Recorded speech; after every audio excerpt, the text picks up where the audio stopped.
If you weren't the CEO's daughter, I wouldn't date you. You're such a plain girl. He said that and splashed beer on my head. Whether it was the alcohol or not, he couldn't stop his abusive words. I couldn't believe the situation and remained silent even when insulted. I apologize for the wait. At the voice from behind, my boyfriend's expression changed. Without looking back, I got into the car as prompted. My name is Stella. As the daughter of the CEO of a company, I've been treated with care since childhood. And I was tired of adults changing their behavior when they saw my father behind me. Originally quiet and preferring to be alone, I started blending into the surroundings as I grew up, suppressing myself to avoid standing out. Even the friends I made through effort distanced themselves once they learned about my father's job. I used to dislike my father's profession, but as I entered university and studied business, my perspective changed. Through lectures, I began to understand the difficulty of achieving stable performance over the long term, like my father. I developed an interest in my father's company. Listening to his passion and thoughts about the company, I delved deeper into learning. Stella has good university grades and seems to have a sense for business, so I'd entrust the company to her eventually. That's what my father said. I thought, if I ever become the CEO, I'd like to create a company culture where employees can speak freely, regardless of titles or positions. Having felt lonely in my childhood, I admired an atmosphere where open communication was possible. It would be wonderful if I could shape the company that way when I become the CEO. The evening city streets were bustling with various people. I checked the clock. It was 6:50 p.m., and felt relieved. I always wanted to arrive before Lucas for our meetups. I took out a small mirror to adjust my bangs. I also checked the position of my hair accessory. As I tossed the mirror into my handbag, I noticed Lucas, dressed in a suit, slipping through the crowd. I waved to the smiling Lucas and greeted him. We entered our usual bar together. We ordered simple appetizers and wine, toasting to Friday nights spent chatting about work and trivial matters. I loved those casual evenings. Lucas and I started dating during our 4th year of university, and soon it will be 2 years.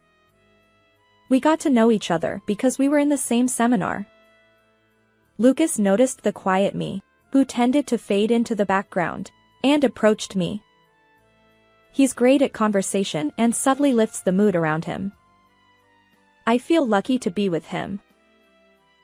Lucas said. The head office's planning department is tough, and there's a lot of overtime. But the satisfaction makes it worth continuing. After downing his wine, he seems quite tipsy. Being assigned to the planning department means they have high expectations for you. Lucas, you're amazing. Lucas asked. How long will you stay in the factory job, Stella? If you get transferred to the head office, we can have lunch together. After graduating from college, I requested my father, who is the company's CEO, to let me work in the factory. I had a strong desire to understand the field. I'd love to have lunch with Lucas, but I enjoy the factory work, and it suits me. Lucas replied. Really? Wouldn't it suit Stella better to work at the head office dressed nicely instead of in overalls?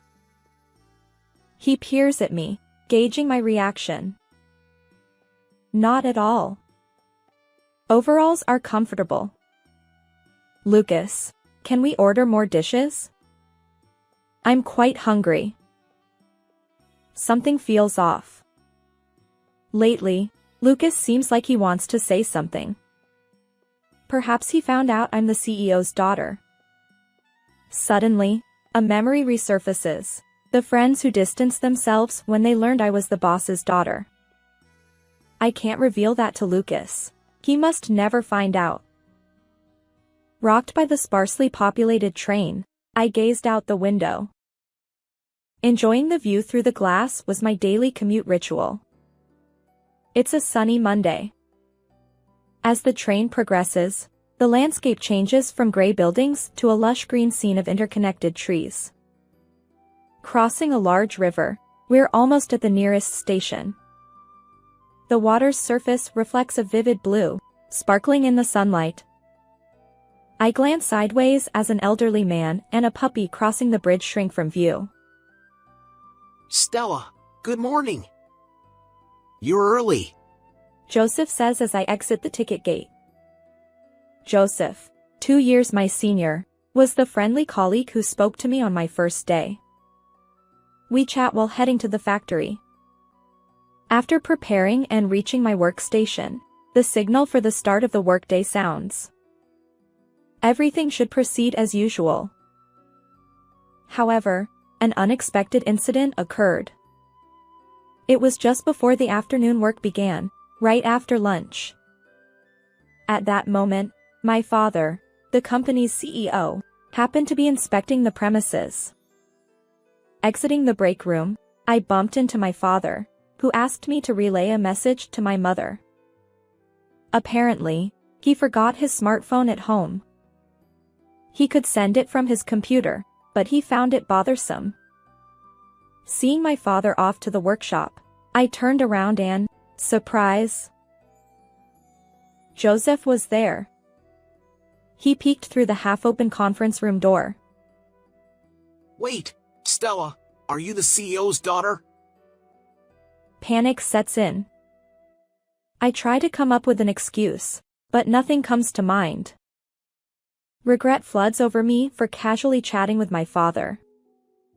Joseph will undoubtedly change his attitude toward me now. Word might spread throughout the factory, and everyone might look at me differently. Lost in my thoughts, Joseph speaks up. Well, Stella, there's something I'd like your help with. There are several processes I'd like to change. Could you relay this to the CEO? Despite his usual demeanor, I'm intrigued by the content of his request. What kind of processes? I ask. Joseph briefly explains, but the workday is about to start, so we decide to discuss it later. We rush to our respective workstations. Joseph didn't treat me any differently, and his attitude seemed to say, it's no big deal. Feeling the weight lift, I climb the stairs to the workshop. I'm sitting across from Joseph at the hamburger shop in front of the station. Our conversation from earlier in the day unexpectedly became quite lively. To put it simply, Joseph's wish is to give decision-making power to the field workers. As it stands, any changes to the established manual require approval from headquarters. This is necessary for even the most minor changes, and after the factory submits a request for approval, someone from headquarters comes to inspect. Then, it takes time to get consent. Often, by the time consent is received, the situation has changed, and the change is no longer needed, but it also takes effort to cancel the application. Joseph, having finished his hamburger and crumpling up the wrapper, says, So, Stella, ask the president. Maybe that's impossible. But I'm still wondering if there's something we can do about it. I hesitated because I wasn't sure if it was something I could ask my father to do. Well, it might be difficult to ask the president, but it seems like the system should be changed. Joseph agrees. Right, you think so too? Let's take action first. We'll document all past cases and submit them. Then we'll convey our wishes and have headquarters consider them.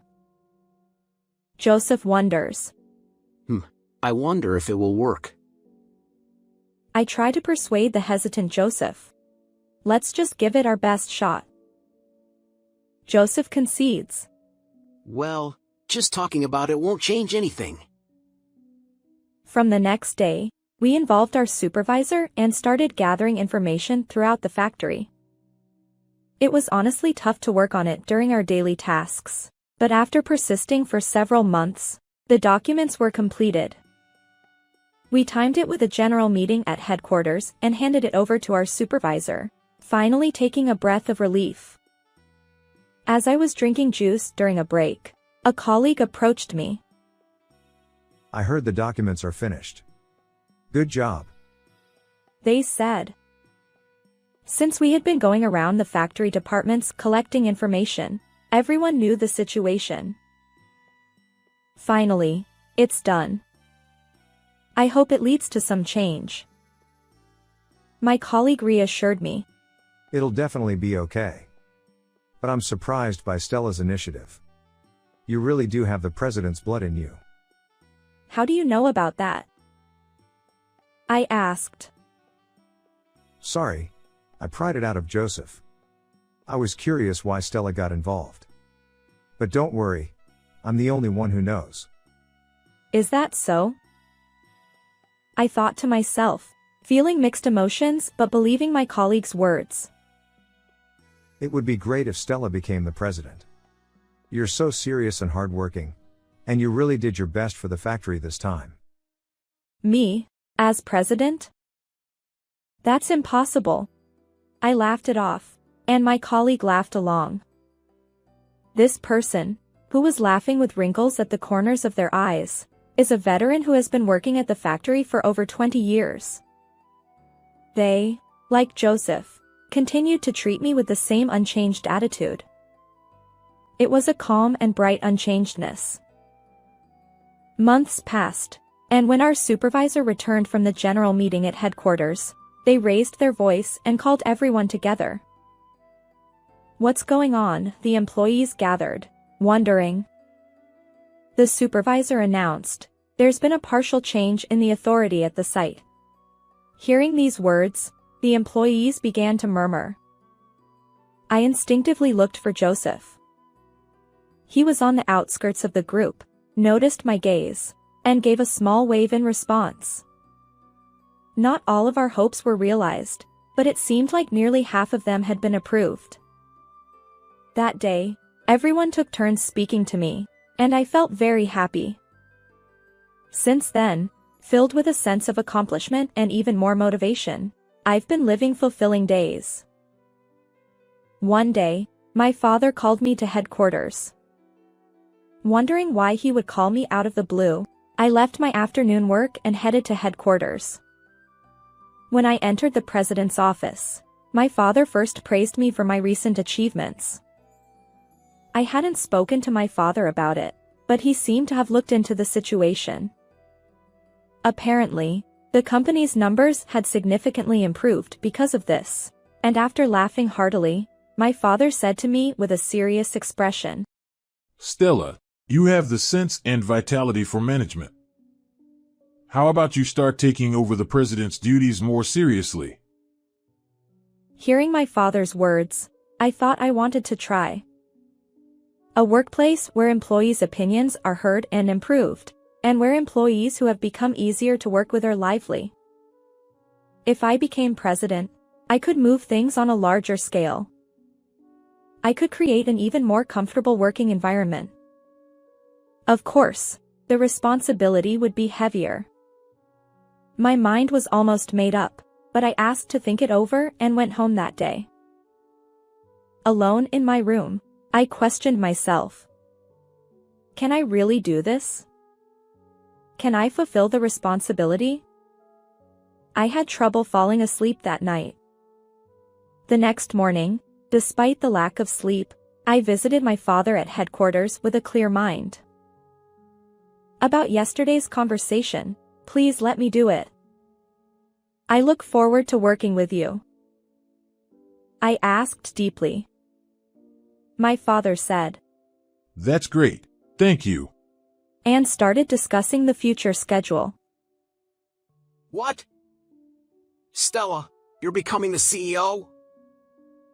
Joseph, please don't raise your voice too much. The break room during lunch only had Joseph and me. It seemed like the right moment, so I shared the news about my upcoming promotion to CEO. Sorry. But seriously, becoming the CEO? Everyone will be surprised. Exactly. I think I'll be transferred to the head office soon, and I'm struggling with how to explain it to everyone. Why not just tell them the truth? Talking about being the CEO's daughter is a bit scary.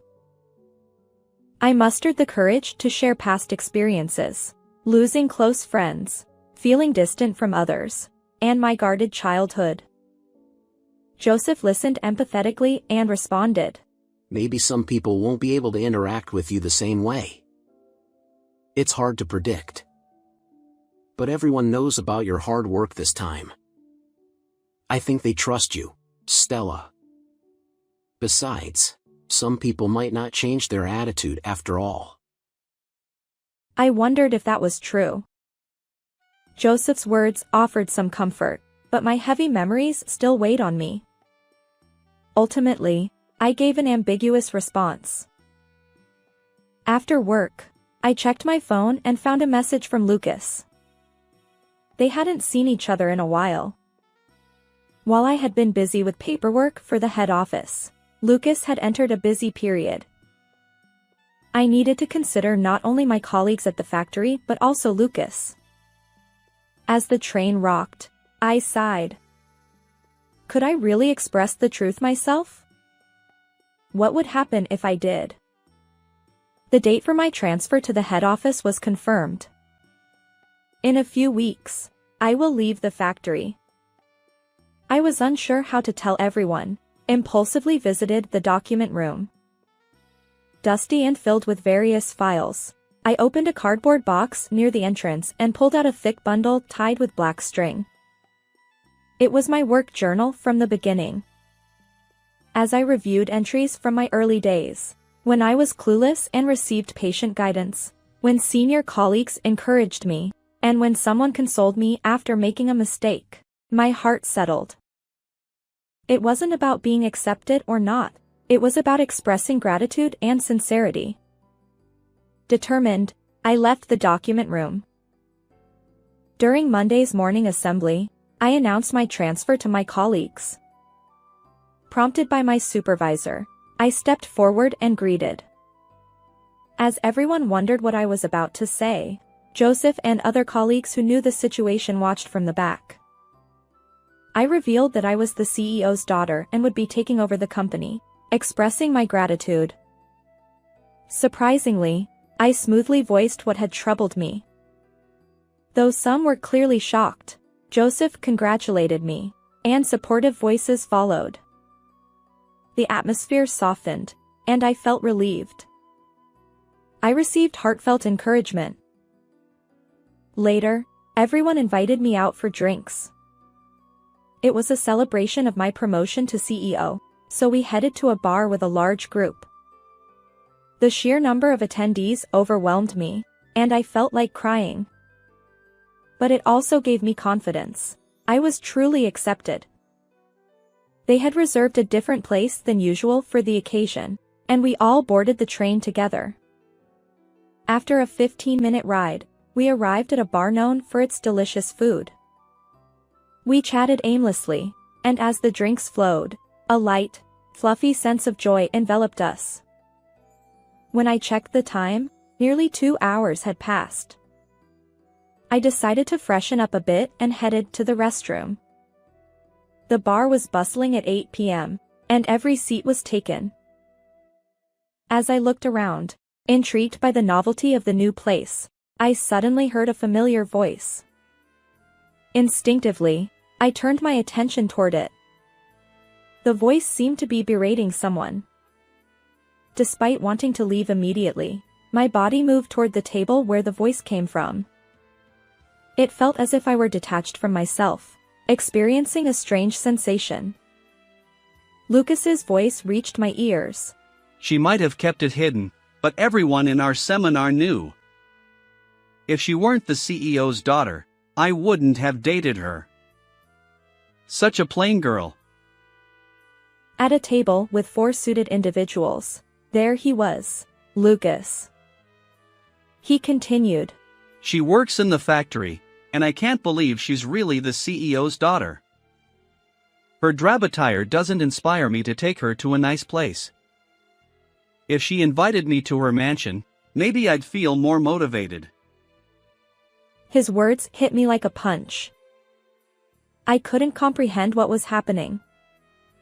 Frozen, I stood there, and Lucas noticed me. Clearly, he'd been drinking heavily. His resentment and animosity toward me were palpable, leaving me immobilized. Do you even think you're worth anything? Your only value is being the CEO's daughter. Lucas glared at me. Unsteadily, he approached, holding a glass in his right hand. Without hesitation, he tilted the glass, splashed beer on my head. The liquid drenched my hair and face, dripping onto the floor. His words continued. We wasted years together. Let's break up. I'm done with you. I could only nod in response to Lucas's angry outburst. Quietly, I distanced myself from him, informing my colleagues that I'd head home first. Thankfully, they were too engrossed in their drinks to notice. As I stepped out of the bar, the cool night air touched my cheeks. The droplets in my hair cooled, and the chill reached my scalp, making me shiver. Reluctant to take the train in this state, I reluctantly called for a car. When I became CEO, my father provided me with a private car. The driver was someone I'd known since childhood, and the familiarity of the car offered some comfort. I stared at the passing roads, wanting to feel at ease. That's when I saw someone emerge from the bar's entrance. You're still here? Looking shabby as ever. Honestly, you're a pitiful sight. Supported by what appeared to be colleagues, Lucas staggered toward me. My heart was in tatters, unable to bear any more of his words. How could he be so cruel? I apologize for keeping you waiting, President.